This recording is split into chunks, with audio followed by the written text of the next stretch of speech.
सेना के जवान की विधवा महिला दबंगों के डर से गांव से भागने को मजबूर, नहीं मिल रहा न्याय।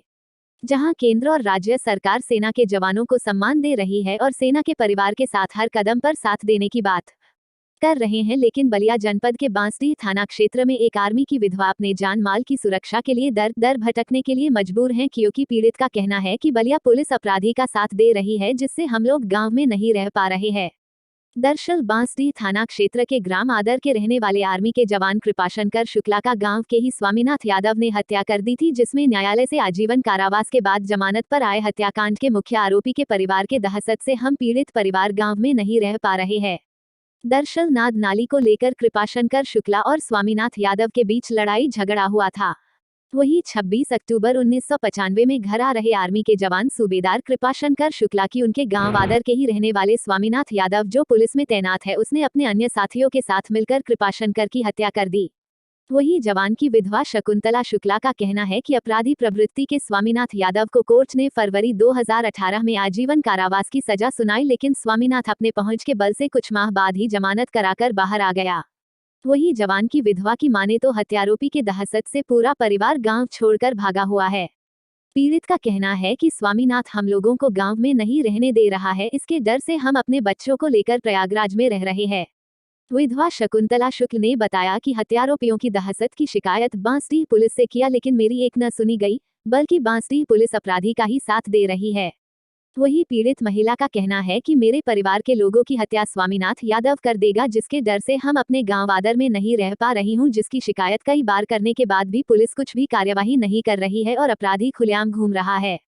वही विधवा महिला का कहना है कि मेरे पति सियाचिन ग्लेशियर में रहकर देश की सेवा की है और केंद्र सरकार और राज्य सरकार का दावा है कि हमारी सरकार जवानों और उनके परिवार के साथ है, लेकिन बलिया जनपद की पुलिस अपराधियों के साथ है और खुलकर अपराधियों का सहयोग कर रही है और पीड़ित आर्मी जवान की विधवा महिला अपने परिवार को लेकर दर दर भटकने को मजबूर हैं।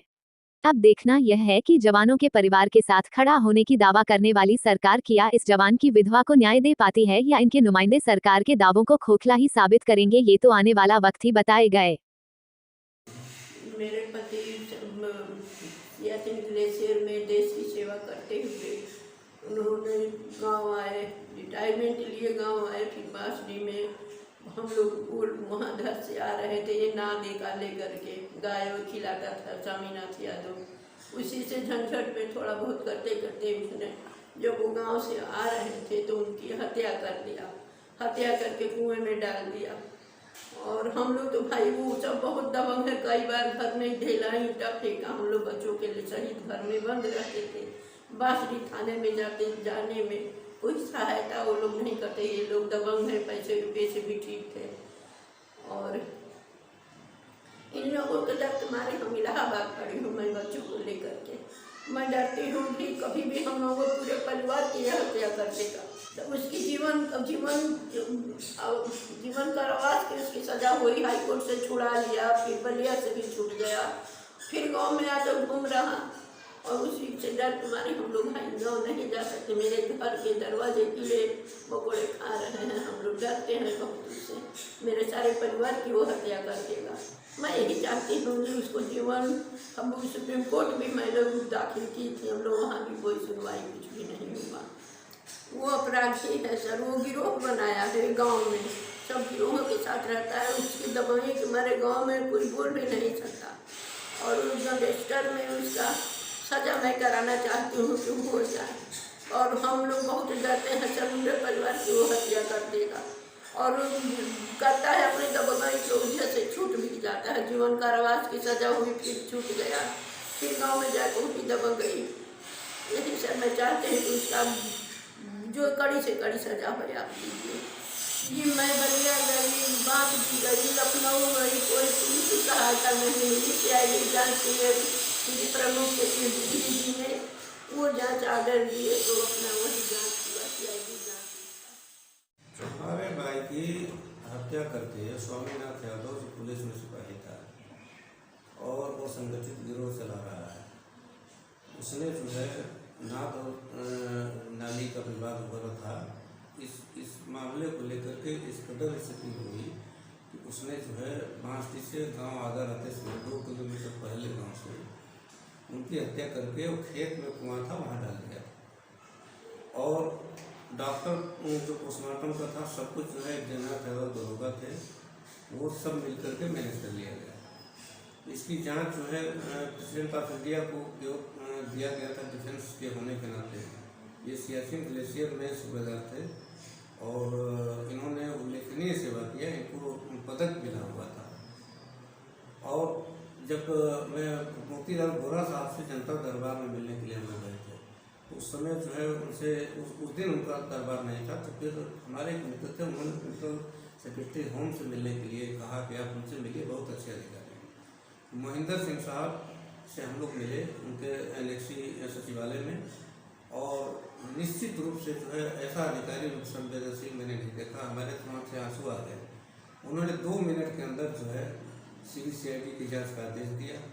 बाद में हम लोगों को निःशुल्क सुरक्षा भी प्रदान किया, और उसके बाद जो है जांच के बाद CBCID ने ही, जांच एजेंसी ने 6 महीने बाद FIR लिखा, जिसमें थाने का उस समय का दरोगा जयनाथ यादव, डॉक्टर विनोद कुमार राय, पोस्टमार्टम के डॉक्टर, 5 जो हमारे गाँव के थे, जिसमें स्वामीनाथ यादव मुख्य था और इसका भाई।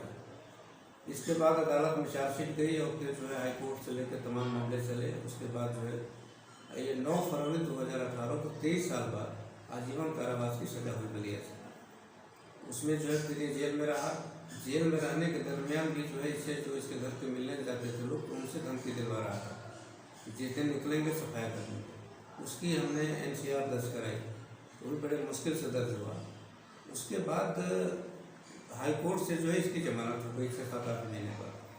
अब यह जो है इस तरह वो कर रहा है कि आज 5 साल से कोई हम लोग गाँव भर नहीं जा रहे हैं, हमारे घर में ताला बंद है।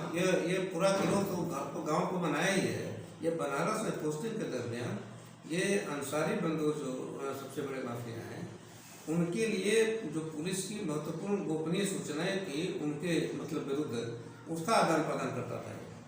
और ये GRP में रहने के दौरान ट्रेनों में डकैती भी करता था। और इस कदर ये पैसा कमाया है, उस पैसे के प्रभाव में और इन माफियाओं के संपर्क और संबंध के कारण इसको कोई मतलब कुछ भी करने में कोई दिक्कत नहीं है। और इतनी अवैध संपत्ति बनाया है कि इस अवैध संपत्ति की कुछ तो जो जानकारी हमको है उसको इस एप्लीकेशन के साथ मैंने दिया है।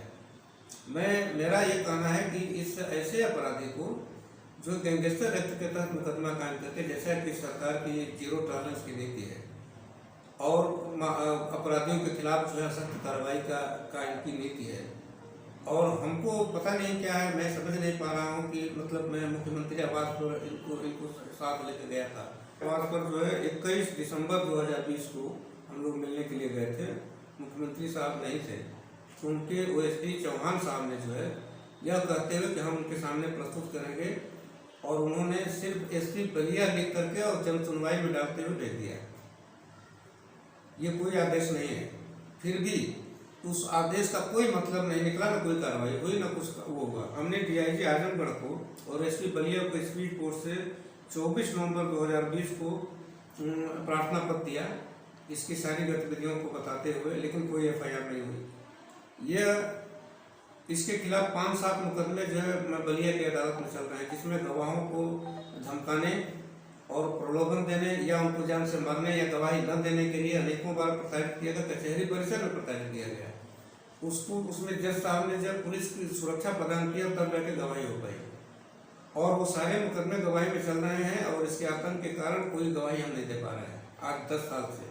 अब इतने जिसके खिलाफ आधा दर्जन मुकदमे हैं और हत्या का गंभीर जो मतलब सजा याफ्ता है, और इसके बाद ये बर्खास्त भी हो गया, इसके बावजूद भी आज तक जो है बांकी और बलिया की पुलिस कोई कार्रवाई नहीं कर रही है, बल्कि इन एप्लीकेशनों को दबाव बना करके उससे पैसा ले रही है और उसको खुला संरक्षण करती है। लेकिन हम तो सोशल मीडिया और तमाम सुन रहे हैं, अखबारों में पढ़ रहे हैं कि ब्राह्मण विरोधी सरकार है, लेकिन हम इस पर भरोसा नहीं करते हैं। लेकिन हम अपने साथ देख रहे हैं कि मेरे साथ पता नहीं क्यों एक अपराधी के खिलाफ जो हमको गुनाहगार की तरफ ट्रीट किया जा रहा है। हम पीड़ित हैं। हम क्या चाह रहे हैं? हम चाह रहे हैं कि जो है एक दुर्दांत अपराधी है, एक जो है ये सियाचिन ग्लेशियर जैसे दुर्गम पोस्ट पर करके जिसने देश की सेवा किया, और उसकी विधवा दर की ठोकर खा रही है। उसके बच्चे जो है मतलब उनका एक बच्चा जो है मानसिक रूप से इतना मतलब विक्षिप्त हो गया है, उसका अलग इलाज चल रहा है। आर्थिक स्थिति से आदमी तंग हो गया है, सुप्रीम कोर्ट में इसके हाई कोर्ट की जमानत अपील में जो जमानत हुई है, इसमें कैंसिलेशन के लिए किया गया है, कर्जा लेकर के किया गया है। ये कोरोना के कारण वहाँ कोई सुनवाई नहीं हो पा रही है और सरकार जो है संवेदनशीलता की पराकाष्ठा पर हो गई है। ये कितने ट्वीट जो है माननीय अवस्थी साहब, जिस दिन मैं मुख्यमंत्री आवास पर मिलने गया था, जब उनसे मुलाकात में हुई तो माननीय अवस्थी साहब से, अपर मुख्य सचिव गृह शासन से उनके कार्यालय में मिला गया था। वही एप्लीकेशन उनके नाम से फिर जो है वहाँ दिया गया। उन्होंने जो कुछ लिखा, हमने दोबारा कहा तो कहे कि एसपी बलिया जांच करके कार्रवाई करेंगे। अब कौन पूछे कि क्या कार्रवाई, कोई न्याय नहीं मिला। हम कह रहे हैं मेरा विधिक अधिकार है, मैं अगर मेरे साथ कोई बात हो रही है तो मैं उसकी शिकायत कर रहा हूँ। अदालत बार बार कहती है कि अगर आपके साथ कोई बात है तो आपने कोई एफआईआर लिखाया।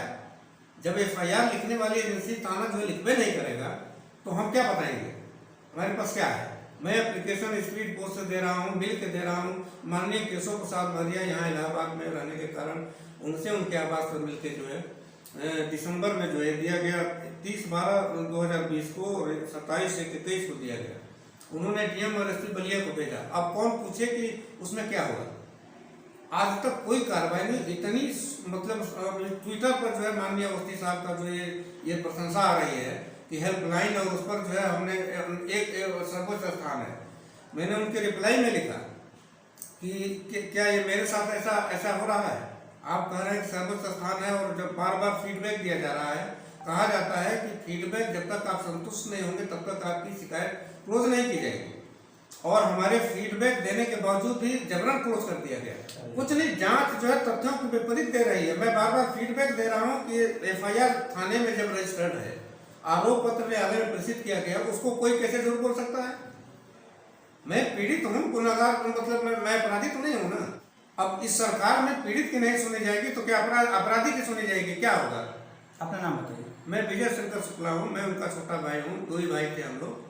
और मेरे साथ तो सबसे ज़्यादा इन लोगों के साथ तो जो है सही है। मुझे इन लोगों के मतलब सपोर्ट में रहने के कारण हम खुद भी मतलब बिल्कुल उस पर तलवार की दाव पर है। लेकिन वो चाहे जो भी होगा हम इनको छोड़ेंगे नहीं। भाई इनको कौन देखेगा। तो मतलब कहने का यह है कि अपराधी के खिलाफ कार्रवाई करने में इतनी दिक्कत क्यों हो रही है। इतनी एप्लीकेशनें दी गई, सब कुछ किया गया, ट्विटर पर लिखा जा रहा है 1076, जिसके लिए इतना बोर्ड लगा के प्रचार प्रसार किया जा रहा है कि आपकी शिकायत नहीं सुनी जा रही तो वो करना। अभी मैं मुख्यमंत्री साहब से शुरू हुआ दरबार, फिर मिलने के लिए मैं जाने वाला हूँ। मेरे समझ में नहीं आ रहा। अब ये जो है इस कदर मतलब वो हो गई है कि आत्महत्या करने की बार बार बात कर रही है। अब बताइए कि जब पूरा परिवार क्या करे, आत्महत्या कर ले। लिखा भी गया, फीडबैक में लिखा गया कि अब आत्महत्या के सिवा कोई चारा नहीं रह गया है। इसके बावजूद भी शासन के कान पर क्यों नहीं लग रही है। और शासन ये कह रहा है कि हम जो है अपराधियों के खिलाफ हैं। एक सजा याफ्ता बर्खास्त सिपाही जो अवैध संपत्ति अर्जित करके गांव में दबंगई कर रहा है, उसके खिलाफ अब आज कोई बात हो जाए तो उसके खिलाफ एक आदमी बोलने वाला नहीं है।